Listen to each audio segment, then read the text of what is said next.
gente começa nesta tarde falando a respeito de mercado de soja, né? E é um mercado de soja que vem bastante influenciado sobre tanto as tarifas quanto também o andamento, ainda que lento, das conversas entre China e Estados Unidos. A soja que vinha em alta, ela começou a recuar.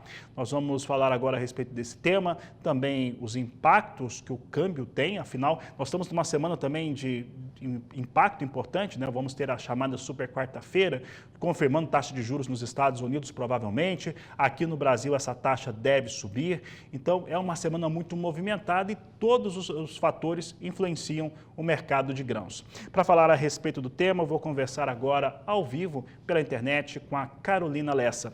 Carolina, obrigado pela participação aqui no Agricultura BR, no canal do Boi. Como que o mercado está lendo esse andamento das conversas entre China e Estados Unidos? Como é que tem refletido no mercado da soja? Boa tarde, seja bem-vinda. Boa tarde, pessoal. É um prazer estar aqui com vocês. Então, essa situação dos impactos entre China e Estados Unidos vem impactando de forma bem significativa para a soja em Chicago. Quando a gente vê durante o final da última semana e a abertura dessa semana agora, a soja vem recuando em Chicago por reflexo de todos esses conflitos comerciais internacionais entre China e Estados Unidos e também dentre outros países que têm relações comerciais com os Estados Unidos.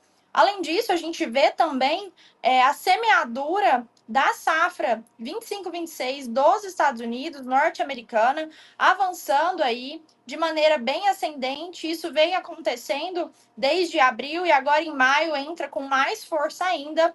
A gente vê que essas situações mais confortáveis para a semeadura veio aí atrelado também a chuvas que foram positivas nesse início do plantio, fizeram com que auxiliasse e, claro, a gente vê que essas chuvas foram de maneira mais contidas para que não tivesse problemas e engasgos aí climatológicos para essa semeadura.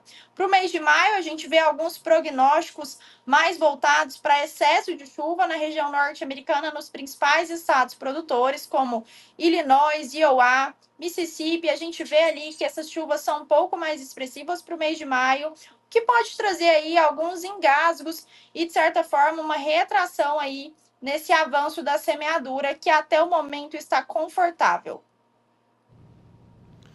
Carolina, essa semeadura nos Estados Unidos confortável vai mostrando também um avanço, né? Pelo menos até a semana passada, mais rápido do que nos últimos anos, né? Mostrando uma lavoura norte-americana melhor. Aqui no Brasil, quando a gente olha para o que vem acontecendo com o mercado da soja, a China sinalizou a sua demanda maior aqui no país, mas no momento em que os norte-americanos não têm a sua oleaginosa. De qualquer maneira, o produtor brasileiro vendeu muito mais, né, nesses períodos agora recentes. Como é que deve ficar a partir de agora? E qual que é o comportamento esperado que o produtor pode ter aqui no Brasil em relação às suas vendas, já que Estados Unidos e China estão sim conversando? Então, pessoal, a gente olhando para a oleaginosa brasileira, a gente vê sim que a tendência dessa demanda é melhorar, principalmente com a entrada do segundo semestre de 2025. Então, meados aí de junho, julho, a tendência é de que essa demanda seja um pouco aí elevada e que ela venha a se reduzir com o início aí da colheita norte-americana que vem a acontecer em meados de agosto e setembro de 2025.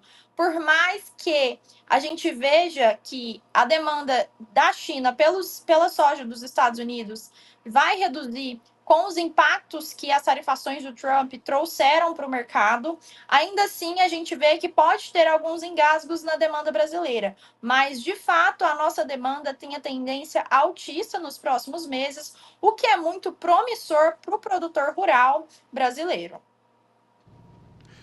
Carolina, para encerrarmos aqui em relação a esse comportamento de vendas do produtor, do sojicultor aqui no Brasil, nós temos uma expectativa final de vendas de soja para essa safra que aumentou, ou provavelmente deve aumentar, até por conta do que vem ocorrendo, e também uma expectativa de uma safra 25-26 talvez até maior do que essa safra que está sendo comercializada agora, que terminou, já encerrou a sua colheita, falta o Rio Grande do Sul praticamente. Pensando num cenário como esse, que produtor vai ter mais uma super safra, tem comercializado a safra atual, pensando na safra nova, seus custos e talvez China e Estados Unidos com algum acordo, como que o mercado aqui no Brasil pode se comportar? Olhando então para a questão dos insumos e do custo de produção, a gente vê sim que em 2025 o custo está mais elevado do que o que foi observado na safra anterior. Isso tem trago algumas preocupações para os produtores rurais de maneira geral, né? Engasgos que são muito significativos quando a gente fala em custo e rentabilidade. Então, apesar da gente trazer aí o que eu falei para vocês a respeito de uma demanda aquecida nos próximos meses, também tem essas preocupações, mas que na nossa visão a gente acredita que é muito promissor o cenário da próxima safra no Brasil, tanto olhando para as condições climáticas, assim como você nos trouxe, da possibilidade de ter aí previsões de safras abundantes, assim como a gente viu em 2025, né, na safra 24-25, a gente vê essa tendência também para a próxima safra e como a demanda vem aí aquecendo por causa dessas tarifações do Trump, desses conflitos entre China e Estados Unidos, a gente vê também que os patamares de preço para a soja são favoráveis para 2025. Então, a gente vê que, apesar de estar acontecendo um recuo no atual momento, nos próximos meses aí, a tendência para a soja brasileira é altista.